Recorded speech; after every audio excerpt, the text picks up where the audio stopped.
not even comparable, and it's not even in the same league.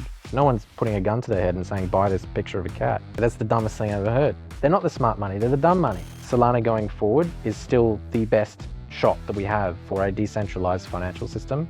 Bitcoin's trying to be a store of value. Solana's trying to build a financial system. Thank you for being here. I'm happy to be here. Yeah, Amazing. of course. What is the latest with Step? So, the last few days, we announced two sort of major things. Number one, we had the API. So the Step API, we're calling it the Step Data API.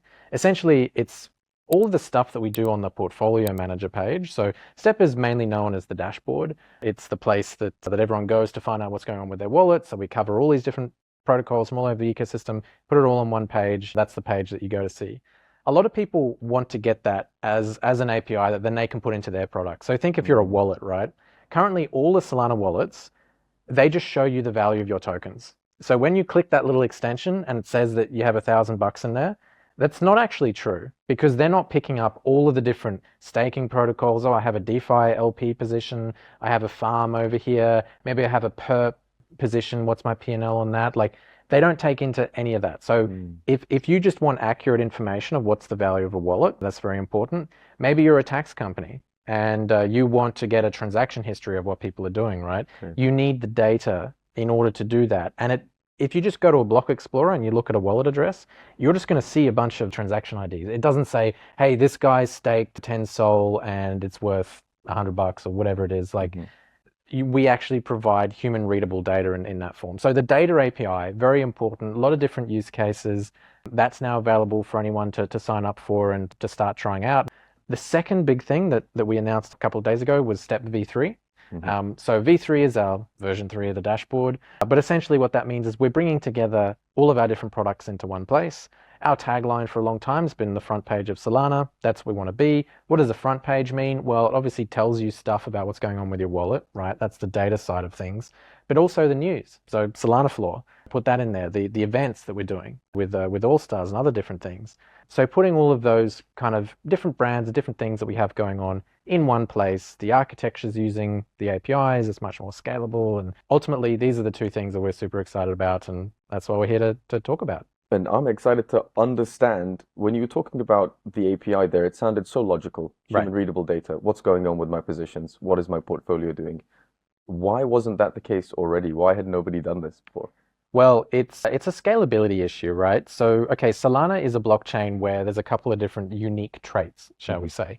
In EVM land, so Ethereum and all these other ones, a lot of the contracts are open source. So you can go to a block explorer and you can literally use the chain from the block explorer because you can see all the different contract calls and all that sort of stuff on there. So getting the data in EVM is actually quite simple. With Solana, that's not the case because the contracts are they're not open source. If we're indexing all of this data, we have to find out if you're connecting your wallet to Step, we need to find out, okay, well, how are we going to get the information from that particular Radium Pool LP of which you're a farm provider for? We have to go to the projects and manually integrate every single one. Huge effort that's required for that. It takes a lot of time to do that. And of course, this is across every single protocol in the entire ecosystem, literally hundreds. So it's a big ask, right? So someone's actually got to go and do the work. So number one, it's hard, scalability and all that sort of stuff. Number two, why didn't it happen before? Again, if you are, say, a tax company, if you're maybe an exchange or someone and you want this kind of data, which some of them actually need, by the way, there's a new SEC ruling that exchanges need this kind of stuff. So another thing that we're solving for is making all of that quick, and you can do millions of requests if you want to. That's what we're building towards in terms of scale. Not quite there yet, but getting there. And yeah, so essentially making it just accessible and actually something that people would want to use. I'm curious what your thoughts on Solana are in terms of the space as a whole. It sounds like there's a lot of innovation happening here. People are building tools for developers, tools for data visualization, tools for portfolio tracking. A lot is happening. How mature would you say the Solana ecosystem is from an innovation standpoint? Yeah, so I think in terms of maturity, and I'll take a step back. Just one additional thing I'll add to the Solana sort of discussion why it's different. Okay, the TPS stuff and how Solana is really fast and quick, that actually means that there's a lot of fast quick transactions happening, right? So there's just a lot of data. So in general, there's a lot of things going on with the blockchain, right? Much more than other chains. If you're doing 5,000 transactions a second and Ethereum's doing 7, like there's going to be more things happening on the thing that's doing 5,000, right? So further to your question about the maturity of the ecosystem, I think all of the ingredients, and this is what I've said, and was our thesis of why we started on Solana as well, was it had all of the ingredients of what you actually need for the whole theories, the thesis behind Ethereum as a world computer, right? So it's got all of the ingredients to be a world computer. Now, what does that mean? Well, it means that, okay, you've got AMMs, you've got DEXs, order book DEXs in the case of Solana, because it's quick and fast enough to do that. You've got different staking protocols, right? You've got LSTs, you've got NFT ecosystems and marketplaces. So you've got all of these different ingredients right now. Not only does Solana have all of that, but they're also often in the top 3 of volume across all chains, whether it's NFT marketplaces. I think Solana's like number 1 and 2 marketplace, right? Like Tensor and Magic Eden. So there's doing that. In terms of DEXs and order book DEXs, I mean, they're pretty much number 1 there as well. Like back in the day, it was Serum and how they started. Now you got Phoenix. We've got another one called Manifest launching very, very soon, which will be super exciting. AMMs, I think Radium's probably up there. Some days it eclipses Uniswap in terms of total volume. Jupiter certainly does, although they're an aggregator. So Solana has just number 1 protocols for all the volume and everything. So yeah, when we're talking about maturity, not only are there protocols which exist, there's often protocols on other chains that exist, but the ones on Solana actually have the number 1, literally billions of dollars volume every single day. So when I would look at maturity and want to gauge that and how the ecosystem's doing, I would look at, are there projects that are actually doing serious numbers? And Solana absolutely has all of that. And that's why I think that it's the chain that has all of the interest, all of the activity, everything is happening on Solana. It's clearly the place to be. Some people would argue against that by saying a vast majority of these transactions are such tiny amounts of money that it shouldn't really count as a serious transaction. Or they might say something like, yeah, but it's all meme coin degeneracy. What would your response to that be? First response. So the first usual thing that people say is, oh, they're non-voting or they're voting transactions. The number that I just gave, 5,000 TPS, usually when you look at the TPS numbers, it includes all transactions. Now, in terms of non-vote TPS, I think it's still like 600,000-700,000 TPS, something like that, which, as I say, is like, okay, the competitor's at 7. Okay, let's say you're an L2. L2 is still at, I think base was at like 15 or something the other day, really low numbers, right? So not even comparable, and it's not even in the same league, right? Another one is a transaction's a transaction. So people are like, but there's a lot of transactions and they're super cheap. And okay, yeah, that's what you do. Like there is a fee paid, and it doesn't matter what that is. That fee could be anything. It could be, hey, I'm staking, hey, I'm trading, hey, I'm doing something else. The fact that someone's paying a fee somewhere means that it's real. Even if they're a bot, people say, hey, but there's bots trading and making a lot of transactions. Yeah, absolutely. All those bots are paying fees to the network. And where do those fees go? They go to validators and people securing the network. So ultimately, that is healthy activity that you want. You want people paying fees. So yeah, I would say that. In terms of the meme coin stuff, again, it's people using the platform for something. That's awesome. So it could be the most legit thing in the universe, however you want to gauge that. Or it could be, this is a cat and it looks pretty funny and you want to buy it, right? At the end of the day, it doesn't really matter. People are still paying transaction fees. People are still willingly, voluntarily buying and selling these things. No one's putting a gun to their head and saying, buy this picture of a cat. So it's voluntary. There's a fee paid for network security. As far as I'm concerned, that's totally fine. And in fact, that demonstrates product market fit. And if millions of people are doing this on Solana as opposed to somewhere else, well, then that just means that Solana is the place to be for this kind of stuff. So it makes total sense. I think the main criticism of Solana being associated with a sort of meme casino is that people think, oh, but institutions should come here with their capital, but they're not doing it because they think of Solana as a meme casino.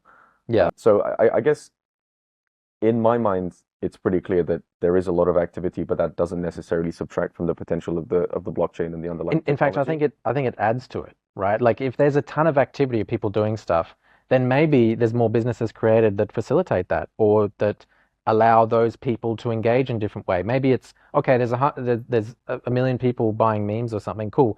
Maybe there's some project that gets funding and starts some way that's a better Discord that these communities can talk to each other, or a better way to buy something, or maybe they can I don't know, you use the activity that's already happening in some way to build new unique products and use cases, and that's value additive to the ecosystem as a whole. So Certainly. it's much better that activity happens than if it doesn't happen. Like, why would you say that no activity is better than activity? Like, that's the dumbest thing I've ever heard, right? So it's like you've got to actually do stuff, and if stuff's happening, great, that benefits everyone. On to our second discussion then. Is Ethereum or Solana more future-proof? Solana's obviously, in my opinion, more future-proof. Now, what does future-proof mean? We don't know what the future holds, but what we can say is, well, where are we at right now and where are we headed? So on the Ethereum side of things, the Ethereum thesis is that you have an L1, which is slow and clunky, but they want to optimize for decentralization and so on and all that sort of stuff, which, by the way, Lido has like, what is it, 40% of stake or 30 something? So it's like, it's not really An alarming decentralized. amount. Yeah, so it's okay, an alarming amount. So okay, but that's the thesis. But they say yes, but the activity will happen on L2s, right? And L2s are these branches off Ethereum that are kind of separate things, like whether it's Base or whether it's Optimism or something like that. And then that's where the activity will happen. But all of those L2s will have sequences that inherit the security of Ethereum, is what people say, whereby transactions are settled, bridged across between the L1 and the L2, and that transaction finality happens on the L1. What we're seeing with L2s is a lot of them just have a multi-sig in terms of their security, that if the voters on that multi-sig council were to choose one way or the other, they could, in some cases, like just take the assets of users. Mhm. So does it, quote, inherit the security of Ethereum? No, not really. It's kind of up to the whole L2 in the first place, right? Base is operated by Coinbase. They're a regulated, publicly listed entity. I dare say that you have to take into account that if you're operating on an L2 run by some company or something like that, they might be more willing to have the operations of that L2 maybe be more centralized in some way. Obviously, every L2 is different, but the general thesis is that there's a lot of L2s out there which are not actually decentralized. Ethereum itself, kind of not really that decentralized. Okay, so the decentralization aspect, not a huge bonus, I guess, in the Ethereum camp. The scalability aspect of Ethereum, I mean, it's nowhere to be seen. Like I said, 7 transactions a second. Like, bro, you're not even in the same universe. So, okay, on that front, in terms of cost, I've paid $2,000 worth of Ethereum for a transaction once when gas fees was spiking. This was years ago, but Yeah. it still happens every now and then in bull Mhm. markets and different thing launches, whatever. Prices go up way too high. Now, Ethereum people will say, oh, but people are paying for good things, and that's why you're willing to do it. Now, I was willing to do that transaction because, yes, it was better that I paid that fee than I not. The problem is that the good things are no longer happening there. Mhm. So now no one's paying the fees.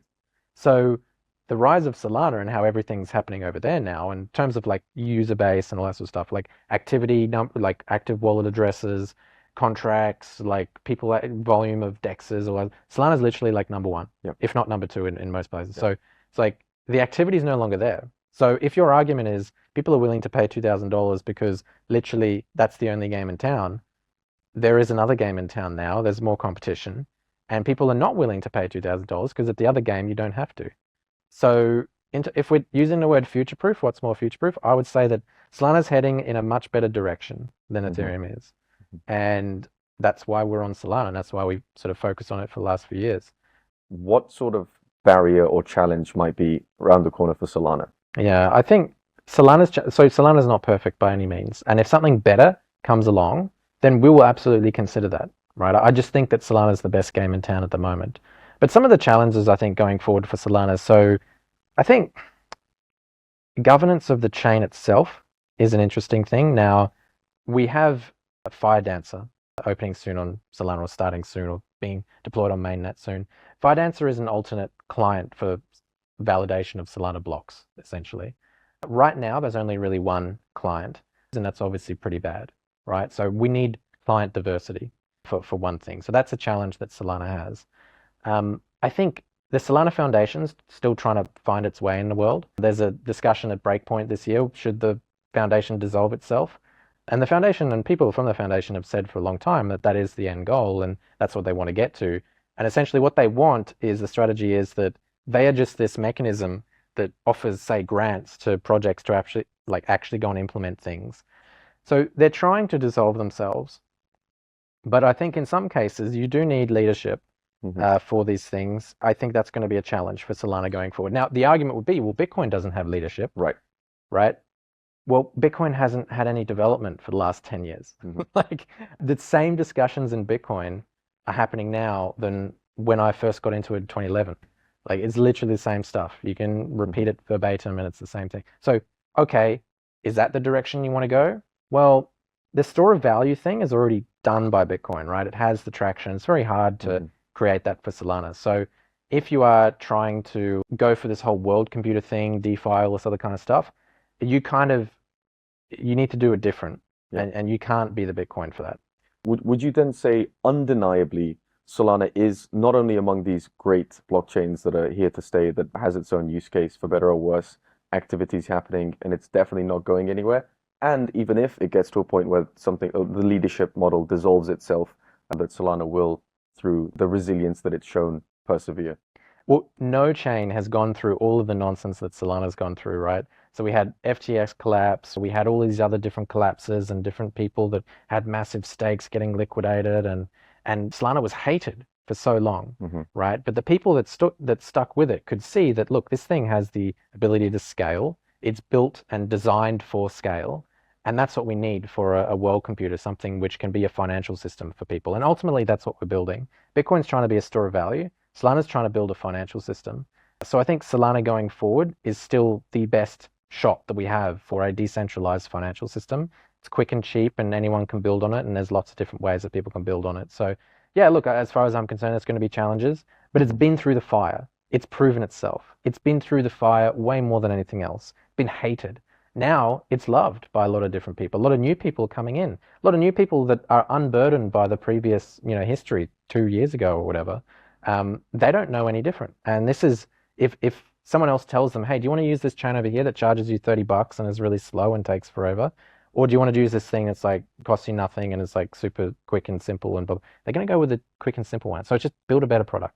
And I think Solana's the best product at the moment. If you had to put in a single word or sentence what the greatest catalyst for Solana's growth in the next 12 to 24 months is going to be, what would you say? It's going to be Step and SolanaFloor and All Stars and all that sort of stuff.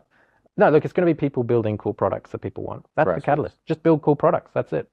What is happening in Solana that attracts grassroots adoption and new users and new people? Well, I could probably talk to some of the things that we're doing, and that's what we're most familiar with. So our focus is we want to onboard the maximum amount of people into crypto. We want to onboard 1 billion people into crypto, right? Now, how do we do that? Now, firstly, how do we do that? But also, why do we do that?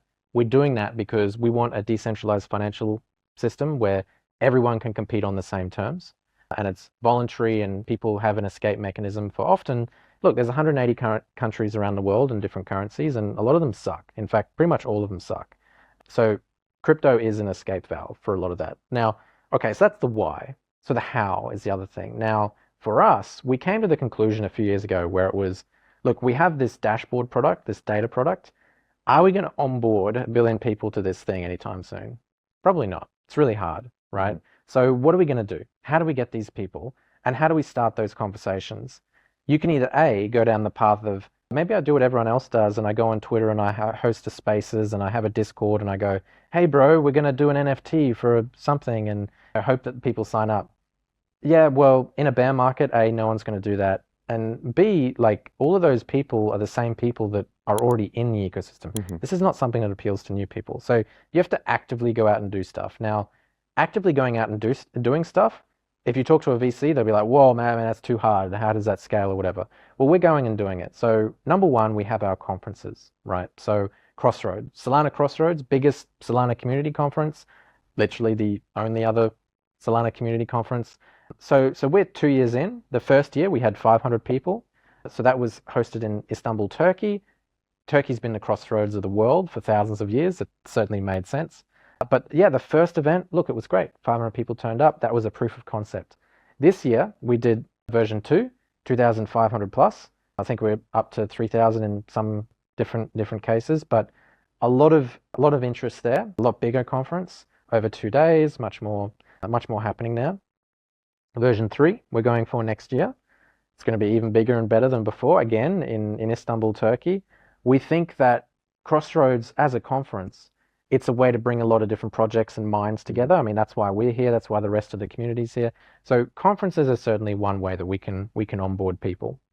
One of the most interesting ways that we're onboarding people is with Solana All Stars. So Solana All Stars, another one of our initiatives. Essentially, we have 3 different countries around the world where in something like 50 or so cities right now, every 2.5 weeks, we have a Solana meetup. These are educational. People learn about using the chain and they learn about using the products. So even if you're brand new to the ecosystem, you have no idea, you can go to one of these meetups and you can learn something. So we have something like, I think this month is probably close to 7,000 people going every month. So by the way, that's like 2x breakpoint every month.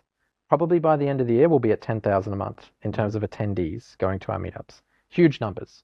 In fact, bigger than I think any other similar meetup thing anywhere in crypto. Literally the biggest one, right? So that's huge. We got. What are some of the countries you mentioned that it's in quite a few countries? So I'm curious, is there a pattern? Turkey, Venezuela, Nigeria. We have a demo event starting in Egypt as well, I think in maybe this week, next week. We also have one in Argentina starting this week, next week, something like that. Essentially for us, we are focused on emerging markets, number one. We're also focused on wherever the best people are at. So we're trying to hire and onboard the best people from around the world to go and host these events, educate people, get them started, and be able to scale it to all around their country and different cities. So that's our core sort of requirement and component. Some of the countries that we're in right now, a lot of them have inflation problems, or a lot of the population uses crypto anyway. In the case of Turkey, I mean, they have like 30 million crypto users. Nigeria as well, massive crypto usage market. A lot of people just use Tether for things, certainly international trade. Venezuela, of course. Venezuela was one of the original crypto remittance countries. My first project was in crypto remittances. And yeah, they had like millions of users back then using Bitcoin and other things for remittances. So, these are countries which have a strong crypto usage already. And this is places where people are using crypto to actually benefit their lives in various ways. That's not just, hey, I'm betting on a dog coin tomorrow to go up. So we're very excited to be working in places like this. 100%, this is where we want to grow. But yeah, All Stars is another example of this is how we onboard the masses.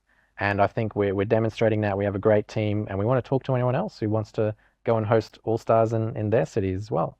Another avenue of onboarding people, well, SolanaFloor, media, is another way. So I think media is important because the reason why we acquired SolanaFloor about 2 years ago. SolanaFloor was an NFT analytics platform, actually. Largest NFT analytics platform. We did it for the data reasons, right? We wanted the data there. Now we've pulled that data to Step, and now on analytics.step.finance, you can go there, you can see the NFT stuff, as well as all the DeFi stuff, all the different data that we're collecting from the rest of the Solana ecosystem. So we're like, how about we create a media organization that actually just focuses on Solana and gets the questions right and the story correct? So that's what SolanaFloor is now. We've onboarded a whole bunch of new peeps with the team recently. We have journalists, we have editors, we're doing a lot more video content, we've got podcasts. It's all to aid the idea of a media organization is how you reach people. And we want to reach more people and we want to tell them the Solana story. And whether you're going to an event, whether you're reading news online, or whether you're getting data from the chain, we want to be at all the different touch points of which perhaps a new user who comes into the ecosystem will be. I'm curious, when you say reaching people, are there specific types of people that we should be reaching? And I'm asking that mainly because I was talking to founders at the Deepin Founders event a couple of days ago, and they said one of the things that Solana needs to improve on is not just focusing on bringing in new users to the ecosystem, but helping developers with the right tooling, with the right community, with the right sort of environment to build cool things for the users to eventually come and use. So when we talk about countries like Venezuela and Turkey and Argentina, obviously there's a lot of financial turbulence there. Are developers coming from these types of environments, or is it mainly users? So it's mainly users, but that doesn't mean that there's no developer activity there. In terms of, so Solana itself, aka the foundation, is very focused on developers. Their thesis for many years now has been, if you create the tools for developers, they will create products and the products will onboard the users. I think that's pretty sound logic. I get it. But I think in some cases, the products are built and they are struggling to find traction with users. And there's a lot of people shouting about their different products out there in the world. So if you're a Solana project, or if you're an L2 project, or if you're some other random different chain, to a new person, they all look the same, right? So you actually need a channel and a funnel to be onboarding that. So I think that developer ecosystem development stuff is interesting. I think it's necessary. I think you should have the tools to build on your chain. That's how you build a financial ecosystem, which is what Solana is. You need to be able to build on it. I think Solana already has a lot of those tools to make that a reality today. There's a lot more tools that can always be built. There's always new things that can be built. But I think one of the necessary parts is onboarding more users into the projects that already exist. Yeah, look, developer education, really important. I think user is just the larger market though. And when you're talking about events, dev-focused events, okay, maybe like 15 people turn up with laptops, and maybe one of those 15 people builds the next Facebook. That's great. But also, you want to focus on events where 1,000 people can turn up. So you need both. You said layer twos. I have to ask you about layer twos. It's been a bit of a hot topic lately. People talking about layer twos here, layer twos there. Solana and layer twos, how do you see that developing? I think it's the dumbest thing I ever heard. I think the whole point of Solana is being able to synchronize state at the speed of light. That's what Anatoly said. The idea is that the L1 is faster than an L2 could be or could hope to be, and it's composable with everything. And that's one of the reasons that we also came to Solana originally, was that back in our day when we started, that was early days Solana, but Serum existed, there was wrapped coins, but there was a DEX that existed, right? And all of those assets were composable. So if you wanted to build something that utilized the DEX and then it utilized a vault, right, of tokens or LPs, so you could have like double wrapped things and they all can seamlessly talk to each other, it's super easy. You can do that where everything's on the same layer. As soon as you go to a different layer, now you can't compose anything, right? And it's I call it a walled garden, which is what it is, right? So once you have an L2, you're basically starting from scratch, and you're basically another L1 at that stage. You could call yourself an L2, but really you're just a different chain. Because if someone is to onboard into your L2, either A, they take custodial risk, and you have someone else give you an asset already on that L2, or you have to have the conversation, oh yeah, by the way, you need to onboard onto the L1 first, so you need to download this wallet, and then you need to change the settings in your wallet, and then you need to move this particular asset across the bridge. And by the way, only there's a few bridges, and it takes some time to move that asset. But some of the assets are there, but some of them are not. And then, yeah, to get it out, maybe there's like a sequencing delay, and so it's just, it's dumb. It adds complexity, I think. Yeah. And what about fragmentation as well? It adds to fragmentation, right? So if you reduce composability, if you reduce the ability for people to build products on top of other products, that's one of the killer use cases of DeFi in general and crypto in general, is that I can have a stable coin, right, which is one person's product, then I can put it in a yield-bearing protocol, and then I can earn a yield on my staked thing. Then I can take that as a LP of something, and I can put it somewhere else and then earn maybe something there, or provide insurance, which is all restaking, what that's about. Like, you can wrap things multiple times and do that. Whereas if it's an L2, you can't. So I think that what people are trying to do with an L2 is they're trying to maybe have more control over their ecosystem in some ways, to be less reliant on the whimsy of the L1. In the case of Solana, look, Solana chain has halted a few times, so maybe they are concerned about that from their sort of protocol perspective. But I can't really see any other like logical reasons for you to want to do that. No major upsides to multiple L2s being launched on Solana? No, it's like, okay, speed, we're not maxing out anywhere near the speed, and neither is your existing protocol. So there's a few DEXs that are like, oh, we want maybe an L2 is the way to go, but it's not, and your DEX is nowhere near maxing anything. So if the chain is tapped out and we're at 1 million transactions a second, and literally, man, I can't do anything more, the scale is, we need more scale. Yeah, cool. Yeah, maybe think of an L2 then, but with like a fraction of a percent. Why are we seeing L2s being launched then? And a little bit of context to that as well. An L1 founder, I want to say half a year ago, shared a little anecdote. He was walking around a conference, crypto conference somewhere in the US, and he said there was no shortage of trash L2s. Yeah, I laughed as well, but he listed a long sort of list of problems that they add to Ethereum. And so why are we seeing more L2s? Why haven't we reached the conclusion that maybe L2s are not the best way to do it on Solana? I think, unfortunately, this whole meme about funding infrastructure, so this infrastructure thesis was funded a lot over the last few years, and a lot of people put a lot of money into funding infrastructure. So I think you saw the market take advantage of that of just all of these L2s starting up. And we're infrastructure for the Ethereum ecosystem, EVM. And really, like, yes, they got funded by VCs, sometimes to the tune of tens of millions, hundreds of millions. But they were all sorts of solutions looking for a problem. Mm-hmm. And that's why you get a lot of trash L2s that it's the same thing. Why would I go for L2 number 57 instead of L2 number 81? Right. How do you see the next 5 years of scalability solutions on Solana specific to L2s? I don't think L2s will get much, if any, traction on Solana. There's a few people that have mentioned it. I don't think there's really many, if any at all, that are in existence on Solana. Mm-hmm. There's maybe a few on testnet and whatever, but the reason that no one's really done that on Solana is because the L1 itself is way faster than anything anyone needs, and it's getting faster. And we've got Firedancer coming, which is an order of magnitude more scale and speed of transactions on Solana. So it's only going to get way better from here on out. Putting all of this effort into building this infrastructure, why not put all the effort into building a product that people are going to use and pay for? Mm-hmm. I don't think it's not going to be so much a shakeout. It's going to be more that these things are never going to get traction in the first place. Right. I think the shakeout's probably going to happen in EVM land, and Solana's the rise of that recently has kind of shaken out a lot of L2s already. People are realizing, hey, wait a minute, all these meme coin people and all these people are trading on Dexes and Radium and whatever, and Jupiter, and it has #1 volume, it's more than Uniswap. They're doing that over here on this L1. They're not doing it on L2 number 63. Why is that? Well, it's too hard to use L2 number 63. You might as well just use this thing that everyone's using. It's just one wallet. You just tell people to download that wallet. Okay, Absolutely. done. So if L2s aren't going to be the magic one for Solana that takes it to 1 billion users, what is it going to be? Is it going to be RWAs? Is it going to be institutional capital coming in? Is it going to be better regulation? The same thing that's always compelled it, which is just a ton of people using it. People say institutional money, and they use that word as if these people in suits are smart. They're not. They're not the smart money. They're the dumb money. They've taken way too long to adapt to this thing, right? They're getting in 15 years after crypto exists, and they're like, oh, maybe we'll dabble in it a little bit. Welcome to like a decade ago.